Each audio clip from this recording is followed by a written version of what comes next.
Tout ce qu'il faut savoir avant la sortie de l'anime Monsters, l'enfer du dragon volant aux 103 passions. Salut à tous, j'espère que vous allez bien, je suis Rodway Senpai et aujourd'hui on va voir ensemble tout ce qu'il faut savoir avant la sortie de l'adaptation en animé du one-shot intitulé Monsters. Nous traiterons dans cette vidéo de la date de sortie du projet, du synopsis, du nombre d'épisodes prévus, de la plateforme de diffusion, du trailer, des affiches promotionnelles et des doubleurs. Avant de commencer, je vous invite à liker cette vidéo si elle vous plaît, de vous abonner si c'est pas déjà fait, sans oublier bien sûr d'activer la cloche des notifications. Merci d'avance pour tous ceux qui le feront. Il faut savoir que c'est en juillet 2023 lors du One Piece Day que pour la toute première fois l'anime Monsters inspiré du célèbre one-shot d'Eiichiro Oda a été annoncé. Jusque-là, nous savions au travers d'un teaser que l'anime débarquerait au mois de janvier, mais sans plus de précision. C'est que très récemment qu'on nous a partagé une date plus précise, accompagnée cette fois-ci d'un trailer. Et donc l'anime Monsters, l'enfer du dragon volant aux 103 passions, est finalement prévu pour le 22 janvier 2024. Il viendra donc s'ajouter à la longue liste des animés de cet hiver, avec Solo Leveling, Mashle ou encore la saison 3 de Classroom of the Elite. Nous savons aujourd'hui qu'en France, l'anime sera diffusé par les plateformes ADN et Netflix. Les spectateurs auront donc l'occasion de découvrir les aventures d'un jeune samouraï du nom de Ryuma qui sera sauvé par une femme prénommée Flair. Il fera aussi la rencontre d'un homme nommé Cyrano qui provoquera sa colère en touchant son katana sans son autorisation,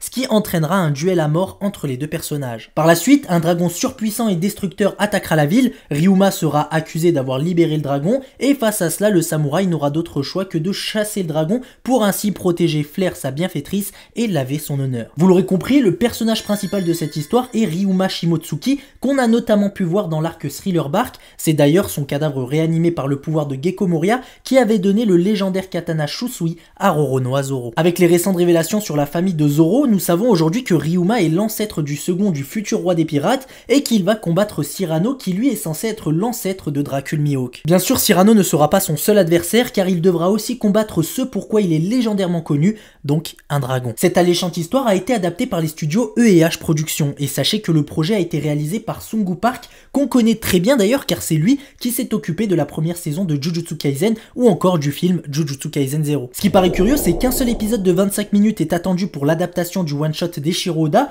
ce qui semble très court, mais bon, étant donné le fait que le one-shot est aussi très court, cela semble en fait assez logique. Pour ce qui est des doubleurs, on aura Yoshimasa Osoya dans le rôle de Ryuma, qu'on connaît aussi très bien pour avoir fait Rainer Brand dans Shingeki no Kyojin. On aura aussi Kana Hanazawa dans le rôle de Flair, aussi connu pour avoir doublé le personnage de Mitsuri Kanroji dans Demon Slayer. Cyrano sera quant à lui doublé par Hiroki Tochi, connu pour avoir été le seiyuu de Jin Freaks dans l'adaptation en animé de 1999. Il a d'ailleurs aussi fait Panther Lily dans Fairy Tail. Voilà tout pour cette vidéo, j'espère que vous vous régalerez devant cette adaptation en animé d'une des premières créations d'Eiichiro Oda, et nous on va se dire à très bientôt.